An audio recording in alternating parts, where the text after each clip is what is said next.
As we all know by now, the Liberals' 2025 budget passed in the House of Commons on Monday, November 17th.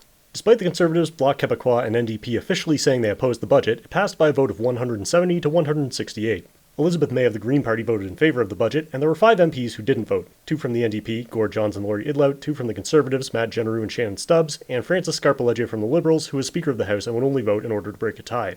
I hadn't planned on making a whole video about this because I actually find parliamentary drama to be kind of boring. In a minority government, the results of these confidence votes are usually negotiated in advance between all the parties, and then there's a little show vote in the House of Commons to send whatever message they want to send.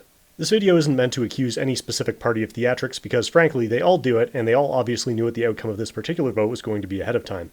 Now, if you're at all familiar with parliamentary politics, I think it's extremely obvious that neither the Conservatives nor the NDP wanted to defeat the budget and send us to an election right now. And frankly, that's a perfectly sensible political move. The NDP is in the middle of a leadership race, and they're also holding about $23 million in debt from the last election, so they're not in a good place to go through another federal election right now. As for the Conservatives, they're currently polling a couple of points below the Liberals, and if they force another federal election less than a year after the last one, there's a pretty good chance that the result would be a Liberal majority government, which wouldn't really do anything for the Conservatives. Their best chance at winning an election is to wait things out a bit longer, and hope the NDP gets a boost in support from electing a new leader. So the Conservatives and NDP each had 2 MPs abstain from voting, which allowed the budget to pass with just enough margin that neither of them could be blamed entirely for the outcome. For either the Conservatives or the NDP, if their 2 abstaining MPs had voted against the budget instead, the tie would have been broken by the Liberal Speaker of the House. However, a lot of people don't understand that these votes are negotiated in advance and that the direction is coming from the party leadership. As a result, the MPs who abstained from the vote, allowing the budget to pass, are receiving a huge amount of abuse in the aftermath. The worst example, in my opinion, is Shannon Stubbs from the Conservatives, who is being called a traitor, among other things, for not voting. Here's the thing, Shannon Stubbs is currently recovering from a major surgery to correct issues with her jaw and sinuses that she's had since birth. The surgery is to prevent long-term breathing and cardiovascular issues, and she'd already delayed it once for the election in April. Her medical team ordered her to be on strict bed rest after the procedure with no talking and as little movement as possible. If the Conservatives were actually trying to defeat the budget, they would have either found a way for her to vote, or asked for a vote to be paired with another MP, possibly Elizabeth May, or they would have demanded the date of the vote be changed to allow a fair vote with everyone present. But clearly, they didn't want an election, and they needed 2 people to abstain, so this surgical procedure was a good excuse for one of them. The fact that this allowed Stubbs to just rest after a grueling surgery instead of having to vote is just a happy coincidence.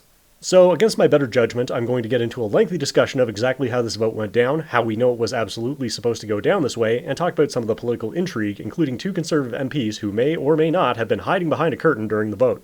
To start off, in the days after the budget was presented on November 4th, there were 2 votes on the budget, on an opposition amendment from the Bloc Québécois and a sub-amendment from the Conservatives. What these amendments do is basically delete everything in the budget motion, say that the budget sucks, our budget ideas are better, and that the House is rejecting the budget. These are also considered confidence votes because if you can't pass a budget, you can't really have a government. The Conservative sub-amendment was voted down by the Liberals with the help of the Bloc and NDP, and the Bloc motion was voted down with the help of the Conservatives. The fact that every party helped the Liberals survive at least one of these first 2 votes was a pretty good indicator that the budget was going to pass. The parties said they did it because they didn't agree with the budget amendments of the other parties, but in practice, the content of the amendments doesn't actually matter. They're confidence votes, so if the motion passes, Parliament would just be dissolved and we go to an election, and whoever wins would present a new budget. If they really wanted to stop the budget and take down the government, they could have just done it right then and there. When the actual budget vote was called on November 17th, there was also a very strong indicator that the budget was going to pass, which is that Carney and Poilievre met in the aisle before the vote and were apparently smiling and laughing, which doesn't really indicate a tense moment. Once the in-person vote started, all of the Liberal MPs voted in favour, except for the Speaker of the House, as well as Elizabeth May, who supported the budget after Mark Carney said he'd honour the targets in the Paris Climate Agreement. Then the nay vote started, and all of the Conservative members who were present rose to vote against the budget. There were a number of people who weren't present in the chamber, but there's 2 that I want to point out in particular. Andrew Scheer, former party leader and current House Leader of the Conservatives, and Scott Reid, who is the Conservative caucus chair. It's very unusual for such prominent party members to be absent for a budget vote, so just remember that for later. After that, all of the Bloc MPs voted against the budget, followed by the NDP, who all voted against the budget except for Gord Johns, who remained seated, prompting Conservative MPs to shout at him to stand up and vote against the budget. Ms. Kwan. Ms. Kwan.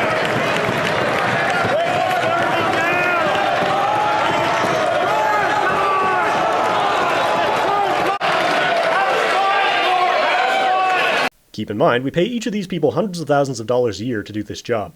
After the in-person vote, the Speaker announced that they'd be showing the results of electronic voting for MPs who weren't physically present in the House. Notice that when this announcement is made, Andrew Scheer is still missing from his seat.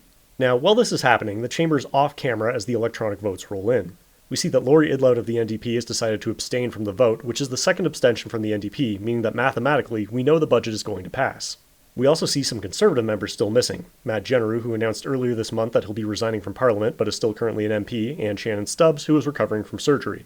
But we also don't see the two prominent Conservative MPs that I mentioned earlier, Andrew Scheer and Scott Reid. This process only takes 45 seconds, but when the camera returns to the chamber, we see that Andrew Scheer has miraculously appeared in his seat. At this point, the vote stands at 170 to 166, but then the Speaker asks if anyone had technical difficulties. If members were not able to vote due to technical difficulties, they may now use the raise hand function and the chair will recognize them.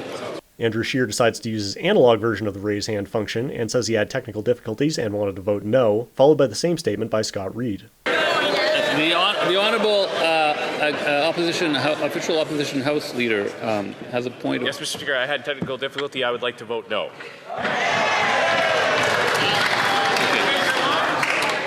Mr. Reid? Who? Mr. Reid. You can just recognize Mr. Reid, yes. Mr. Speaker, I was unable to use my app. I would like to vote no. This might not be obvious if you're not familiar with votes in Parliament, but this is really weird. Two prominent Conservative MPs were absent for the vote, supposedly tried to vote electronically, both had technical problems that prevented them from voting, but they were also both so close by that they were able to materialize in their seats during a 45-second period while the chamber was off camera. That's a hell of a coincidence. There's no real way to prove this, but to me it seems fairly obvious that these two were in place as a sort of fail-safe vote. The Conservatives didn't totally trust the NDP, so they held back these two MPs. In the unlikely event that the NDP and/or Matt Jenneru went rogue and tried to vote down the budget, Scheer and Reid could abstain from the vote and avoid an election anyway. However, once the electronic results came in and they knew the vote went the way it was planned, they could swoop in, claim they had technical problems, and vote against the budget to create the appearance of a united front of opposition. This brought the vote total to 170 to 168, passing the budget by a narrow margin. Now, you may have seen some news stories suggesting that Andrew Scheer and Scott Reid were hiding behind a curtain in the House of Commons during the vote. I think this actually might have been my fault. I was up early Tuesday morning, and I was wondering how these two guys managed to appear suddenly in the House even though they were supposedly voting electronically, so I was looking through the video to see if I could find where they came from. Once a vote is started, nobody is supposed to enter or leave the chamber, so it's weird that they showed up and had their votes counted after the fact like that.